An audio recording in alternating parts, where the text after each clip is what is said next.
안녕하세요. 중도입니다. 네, 오늘은 2024년 9월 3일인데요. 네, 오늘도 재밌는 뉴스, 또 유용한 뉴스 한번 말씀드려 보겠습니다. 은퇴한 5060, 돈 없어도 서울 아파트는 안 팔아요. 이 한국 사람들이 기본적으로 이 서울 아파트를 안전 자산으로 되게 생각을 많이 하거든요. 그래서 그 이유가 뭘까 한번 생각해 보면은 대표적으로 이 서울에는 아파트를 지을 땅이 없어요. 예, 그래서 서울 아파트가 잡혔던 이 사례를 보면은 금리가 급등이 됐던가, 그래서 주택담보대출, 전세자금대출 금리가 급등이 됐던가, 아니면 1기 신도시, 2기 신도시, 뭐 보금자리 아파트, 뭐 이런 거 그린벨트 해제해서 짓는 것들로 인해 가지고 이 집값이 잡힌 경우가 있었죠. 근데 그때도 이 서울 아파트는 이제 반등이 조금 더 빨랐어요. 예. 그래서 이렇게 안전자산으로 생각하시는 분들이 많은데, 이제 기사를 한번 읽어보면은 5060 세대 서울 아파트 매도 2022년 50%에서 올 44%로 뚝 떨어졌다. 은퇴에도 서울에서 경제활동, 집값 올라 똘똘한 한치 유지, 본격 은퇴 70대부터 집 팔아, 신도시 신축 아파트로 이동, 서울 매물 부족 심화될 듯. 뭐 이런 게 이제 간단하게 요약을 한 건데, 그래서 요거 한번 보시면 50대에서 70대 서울 아파트, 서울 부동산이죠. 서울 부동산 매도 비율이니까 24년에 많이 떨어졌다는 거죠. 예, 50대 이상, 60대 이상, 70대 이상, 이것도 다 떨어졌는데 70대 이상은 이제 올랐네요, 조금. 그렇고 서울 사는 5060 어디로 떠났나? 예, 이 경기도로 뭐 29,460명이 이동을 했는데, 아무래도 서울이랑 경기도랑 붙어 있으니까 뭐 서울, 경기, 인천으로 제일 많이 간 거죠. 서울에 사시는 분들은 이제 경기도, 인천으로.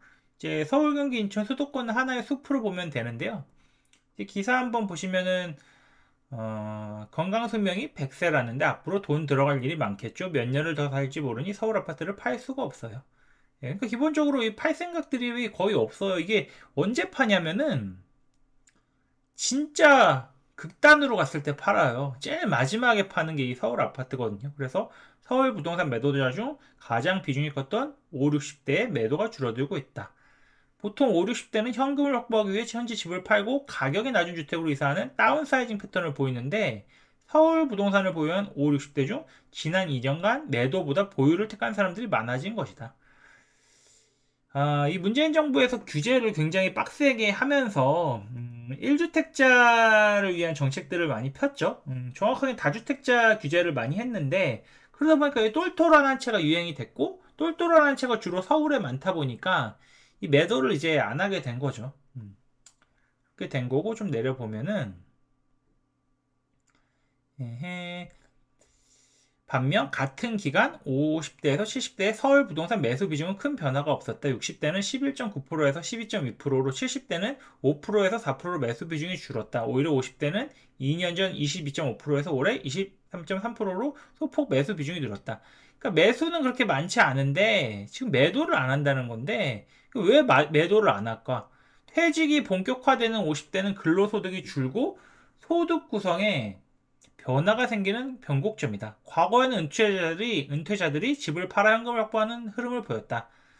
그래서 직장은 퇴직해도 50, 60대는 계속 일을 찾는다. 그러니까 이제 옛날과 다르게 이 100세 시대니까 최대한 늦게까지 이제 일을 하려고 하는 거예요. 뭐 각종 알바도 있고 사업도 있고 뭐 여기서 유튜브도 있고 여러 가지가 있잖아요. 그래서 또 이 서울에 살아야지 각종 인프라를 또 누릴 수 있으니까 또 이동을 못하는 것도 있고, 그리고 또 여기 이제 하나 더 나오는 게 지난해 주택연금 가입 기준이 공시가격 9억 원에서 12억 원 이하로 완화된 것도 영향을 미친 것으로 보인다. 그래서 이 공시가 12억 원 이하면 시세 17억, 18억 원 아파트도 가입이 된다. 그러니까 이걸 팔질 않고 주택연금 가입을 통해 갖고 집을 통해 갖고 연금을 받는 거예요. 그래서 또 이제 매도 비중이 줄은 거고, 그래서 이제 은퇴자들 사이에서는 경기도 신도시에 대한 선호가 높다는 게 분양업계 설명이다. 이게 그 서울 구도심을 재개발 이제 뭐 재건축을 해서 만약에 거기만 신축이 들어오면은 이 경기도 신도시만큼 거주 여건이 좋지 않은 게 맞아요. 근데 이 중요한 게 병원이 있어야 돼요. 이제 나이를 많이 먹으면. 그래서 이 큰 병원이 있는 지역으로만 또 이동을 하실 수 있거든요. 예, 그래서 저기 수서 이런 쪽에 원룸, 투룸 그리고 아파트들 전세 월세가 잘 나가는 이유가 예, 삼성의료원 때문이잖아요. 예, 그런 것처럼 큰 병원이 필요합니다. 그래서 여기 교통과 병원 인프라가 잘 갖춰져 있고 서울 진입이 수월한 지역이 인기다. 그래서 이제 수도권 살면서도 이제 서울에 있는 큰 병원에 왔다 갔다 하시는 분들이 많다.